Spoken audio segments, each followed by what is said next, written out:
It's the end of the year, you know what that means. A couple of lists we're going to combine. Let's get into it.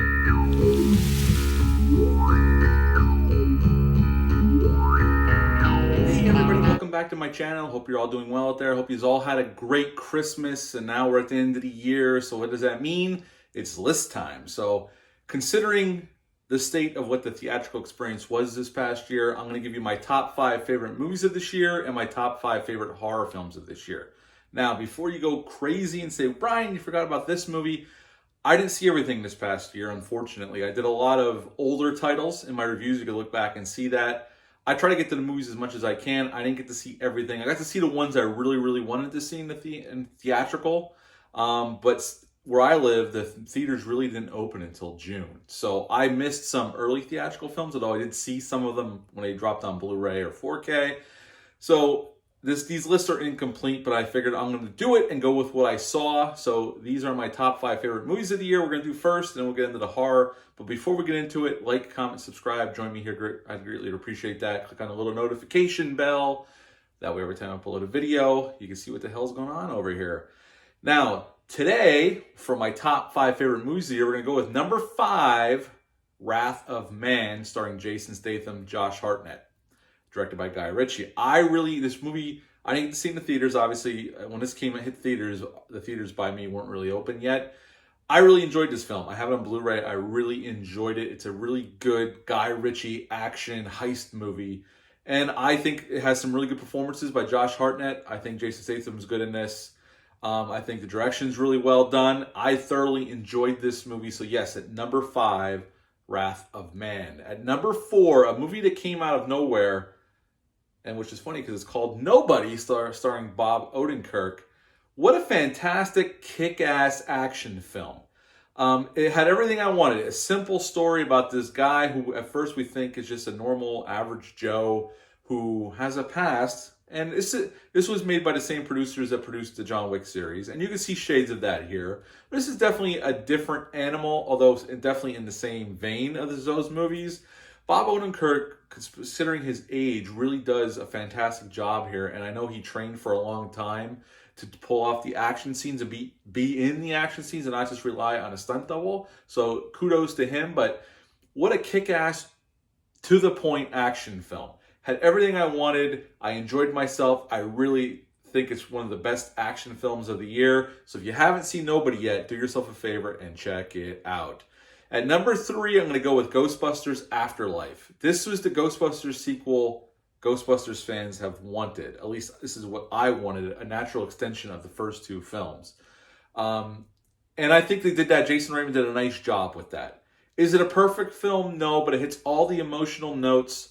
It respects the past. It's taking the story forward, moving the story forward, some new characters, while giving us the legacy characters that are still alive back, minus Rick Moranis. And I thoroughly enjoyed it. I had a smile on my face from ear to ear the whole time, the whole runtime. And I really loved it. Like, again, it's not perfect, but I really love that film. And I can't wait to own the 4K when it comes out February 1st. So yes, at number 3, Ghostbusters Afterlife. At number 2, a movie I just saw in the theaters just recently, SpiderMan No Way Home. What a fantastic way to continue the Spider-Man saga. And I gotta be honest, this is my favorite Tom Holland Spider-Man film.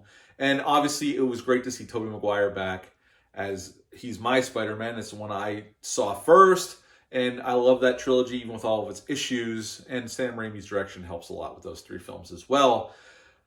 But I think this is the film that steps this new Peter Parker in a new direction, where he actually does sacrifice some things, where I felt the first 2 films, although they were well done and I enjoyed them, were kind of safe. The stakes didn't feel like anybody was really going to get hurt, really. And this is definitely a movie I really connected with MJ, where she actually showed more emotion and actually showed that she really cared about Peter. So yes, at number 2, Spider-Man No Way Home. Now number 1 is a movie that I didn't think we were ever going to see. And it's a movie that dropped on HBO Max, a little over 4 hours long. I watched it with my buddy Dale A. from the Bat and Spider podcast, and I thoroughly enjoyed myself. Zack Snyder's Justice League, which I think is one of the best superhero movies of all time. I didn't say the best, I think one of the best. What he did coming back shooting a few things and reinserting his footage, I really enjoyed it, and it definitely fleshed out the story more and made it way more coherent and way more enjoyable, and I thoroughly enjoyed myself with that film. Is it a little bloated? Sure, but for my money, it was my number one film of the year. So at number one is Zack Snyder's Justice League. Now we're going to pivot onto horror. Now, I haven't seen Candyman yet. I haven't seen some other horror films yet. I'm going off of the horror films I have seen this year, and they're my 5 that I enjoyed the most and are my favorite. And number one might be a little controversial, but hey, what the hell? This is my list. You all have your own list, which is cool. And you can let me know down below what your list is, your favorite horror films of the year. At number 5, I was surprised how good the sequel was, but I'm going to put Don't Breathe 2 here at number 5. I really enjoyed Don't Breathe 2. It was really well done. Stephen Lang was fantastic, and I had a good time with it, honestly. I was thoroughly enjoyed it. I thought it was well directed. I thought the story went in some directions I didn't anticipate, and I really liked it. So at number 5, Don't Breathe 2. At number 4, The Conjuring, The Devil Made Me Do It. Now, is this the best Conjuring film? No, I still think Part 1 is the best Conjuring film. I like Part 2, and I had some problems with this one, but I actually had more fun with this one. And it's a little shorter than Part 2. I thought Part 2 went a little long and was a little bloated. I enjoyed The Conjuring, Devil Made Me Do It. I like when there's satanic rituals involved, some witchcraft, and there's, I like that. I'm a sucker for that stuff. So I was a sucker for this film. I enjoyed it when I sat down and watched it. So at number 4, The Conjuring, The Devil Made Me Do It. At number 3, Fear Street, because I liked all 3 films, but there's one I liked the best, and that was Fear Street Part 2, 1978, which is the slasher movie one. Now, I enjoyed all 3 films, but this was definitely my favorite. So at number 3, Fear Street Part 2, 1978. At number 2, which was my most anticipated horror film of the year, and I really did enjoy it. You can see my out-of-the-theater reaction and my spoiler-filled reaction, and it runs a little long. Halloween Kills at number 2. I really enjoyed this film. I thought it was a good extension of Halloween 2018. I had some problems with it, mostly that other mental patient that we spend way too much time with that has no bearings on the rest of the plot or the story whatsoever. I know what David Gordon Green was trying to do, but to me, that whole plot point and him in the movie was wasted time, taking the suspense and the momentum away from the real storyline. They could cut that whole bit out with that character and you would not miss it at all. And that was one of my biggest gripes with the film. Overall, was the wasted time away from the main story and the momentum of the story to basically stay with this guy that I don't really care about, that played a very minor role in the first film, and there was no reason to bring him back. I know what they were trying to do, make the town people feel like monsters. It doesn't work, and it slows the pace down awfully. But overall, I still really enjoyed Halloween Kills, so number 2, Halloween Kills. Now, number 1 is going to be a little controversial, possibly, depending on your feelings on this film. But I absolutely fell in love with this film, and that film is James Wan's Malignant. I had a batshit crazy awesome time with this film.